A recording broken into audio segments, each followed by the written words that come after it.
Рассмотрим некоторые возможности, которые мы использовали раньше.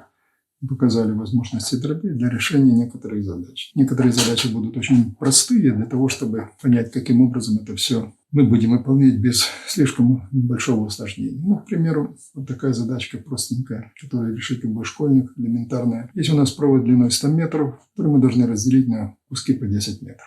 Любой школьник скажет, да, что тут делать 100 метров, делим на 100 делим на 10, совершенно верно. А теперь давайте посмотрим, как это будет выглядеть с точки зрения работы с этими дробями. Есть 100 метров, это длина, мы должны разделить на 10 метров куска. То есть делим 100 метров, разделить на 10 метров. Теперь давайте сделаем операцию разделения на две части. Сделаем одну часть просто числовую, а другую часть именованную. Мы можем записать, допустим, 100, что множится на 1 метр. Ровно 100 метров. Ровным счетом ничего не произошло. То же самое 10, что множится на 1 метр.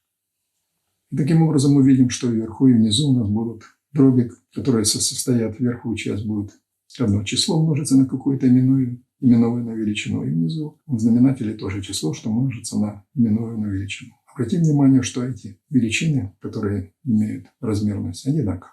В свое время мы говорили о том, что если дробь умножить на какое-то число, числитель и знаменатель одинаковые, оно не поменяется. Либо разделить на такое же число, либо на какое-то выражение, которое будет скобка. В данном случае обратите внимание, что у нас тут вверху и внизу есть 1 метр. Мы можем разделить и верхнюю часть на 1 метр, и нижнюю часть разделим на 1 метр. Естественно, что мы получаем? Мы получаем, что просто 100 множится на единичка, и что делится на 10 на единицу, то есть 100 десятых, либо 10. То есть получили безразмерную величину 10 кусков, как и должно было быть. Другой пример. У нас есть 1000 килограмм какого-то строительного материала, пусть это будет 1000 килограмм цемента, оно будет расфасовано в упаковках по 25 килограмм в упаковке. Проведем операцию разделения, посмотрим, как это будет выглядеть. Мы можем сразу разделить, эта задача решается практически устно, но посмотрим, как это будет выглядеть с точки зрения вот с этими величинами, как с ними разобраться. То есть 1000 килограмм мы делим на 25 килограмм упаковки. Разделим по примеру предыдущего примера на число и на какое-то выражение. У нас получается 1000, что множится на 1 килограмм, и делится на 25, множится на 1 килограмм на упаковку. Кроме этого, еще можем вот эту дробь записать еще более, так сказать, наглядно, чтобы было видно 1000, множится на 1 килограмм, делится на 25, что множится на 1 килограмм, что делится на одну упаковку. Теперь что? 25 у нас остается в знаменателе, как есть. 1 килограмм этот остается тоже в знаменателе. А вот одна упаковка где-то у нас в числителе. Что мы получаем? 1000 умножим на 1 килограмм, умножим на одну упаковку.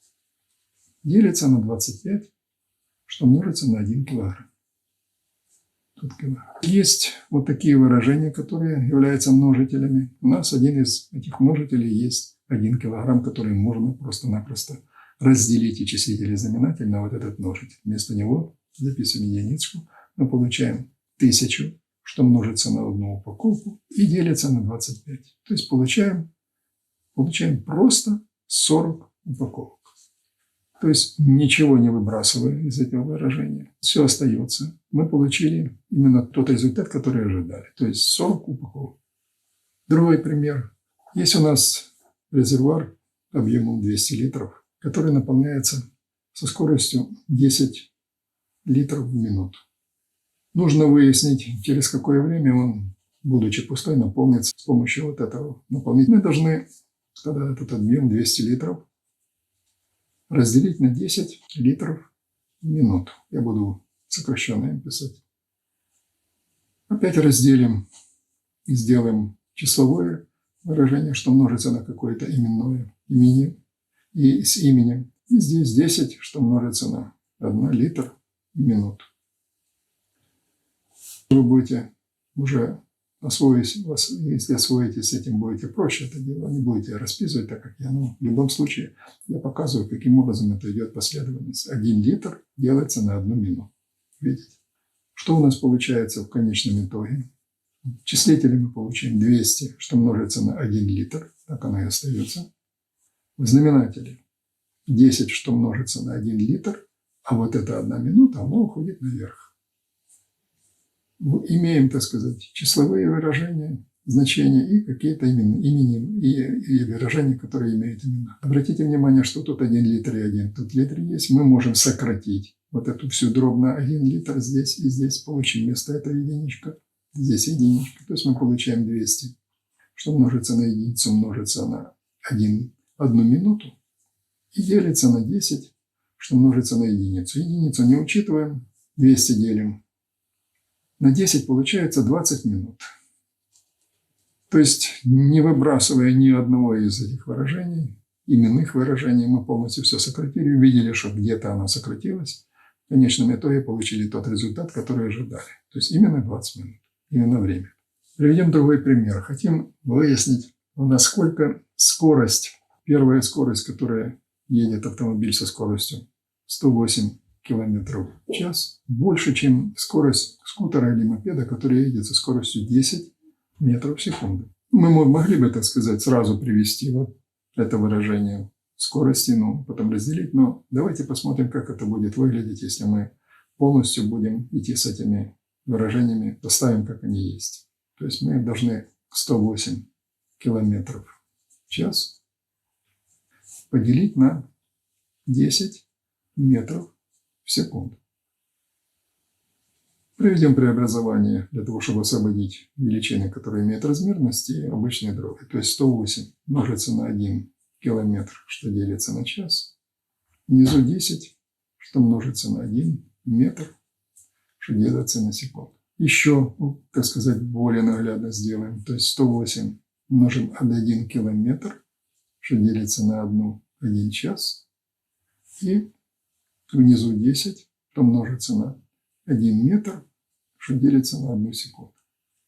Ну а теперь превратим эту многоэтажную дробь, которая все эти величины являются тоже множителями, в одну дробь для того, чтобы было легче с ней проводить операцию. 108 у нас остается. Множится на 1 километр тоже остается. 1 час идет вниз. 10 у нас в знаменателе остается тоже. Множится на 1 метр. А 1 секунда пошла наверх. Все эти операции, которые именные, мы можем взять скобки, но которые перемножаются. Размерности у нас находятся с одного направления, секунда и час – это тоже время, и расстояние 1 километр, 1 метр. Но 1 километр, 1 метр сократить нельзя, нужно превратить, чтобы имели одну и ту же самую величину, то есть размерность. Превратим 1 километр в 1 метр. Во что это превратится, давайте сейчас посмотрим. Оставляем 108. 1 километр – это будет 1000 метров. Можем записать как 1000, что множится на 1 метр. И множится на 1 секунду. Внизу 1 час остается. 1 метр, 1 секунда. Запишем вот так. Что множится на 10, что множится на 1 метр. Вот теперь у нас появилось в числителе, в знаменателе появилось одно и то же самое выражение 1 метр, на которое мы можем провести сокращение. То есть мы делим это все на 1 метр. Здесь мы получаем единичку, здесь получаем единичку. Что мы получаем в результате? Получаем 108 множится на 1000, множится на 1 секунду и делится на 1 час, что множится на 10. Опять же, ситуация получается такая же точно. Тут 1 секунда, а тут 1 час. Мы знаем о том, что 1 час состоит из 3600 секунд, поэтому заменим это дело на секунды, для того, чтобы операции вверху и внизу можно было провести сокращение, чтобы были величины одного и того же порядка. То есть это будет равно 108 умножим на 1000, умножим на 1 секунду, делим на 3600, сразу разделим ее, умножим на 1 секунду. И что множится на 10. Но опять же, тут у нас получается в знаменателе, в числителе, в скобках выражение одно и то же именное какое-то. Мы можем разделить это дело все на 1 секунду. мы получаем в конечном итоге операцию только с дробями. То есть 108 умножим на 1000, делим на 3600, умножится на 10. Здесь просто. Можем разделить на 10, получаем здесь 100. Можем опять разделить. На 100 мы получаем 108. Разделить на 36. Итого мы получаем 3 раза. То есть скорость автомобиля, который движется со скоростью 108 км в час, в 3 раза выше, чем скорость скутера, который движется с скоростью 10 метров в секунду. Еще раз говорю о том, что эту задачу можно решить проще и превратить вот это 10 метров в секунду можно превратить в километры в час, либо наоборот 108 километров в час превратить в метры на секунду. Но я показал, каким образом это дело можно решить с помощью тех же самых дробей, подставляя соответствующие величины и зная, каким образом можно превратить километры в метры, либо превратить час в секунды. И после этого получить тот результат, который будет ожидаем. Если дробь, опять же, умножить или разделить на одно и то же самое число, либо на одно и то же самое выражение, оно не меняется. То есть мы провели весь этот путь, не меняя основного условия, которое мы задали,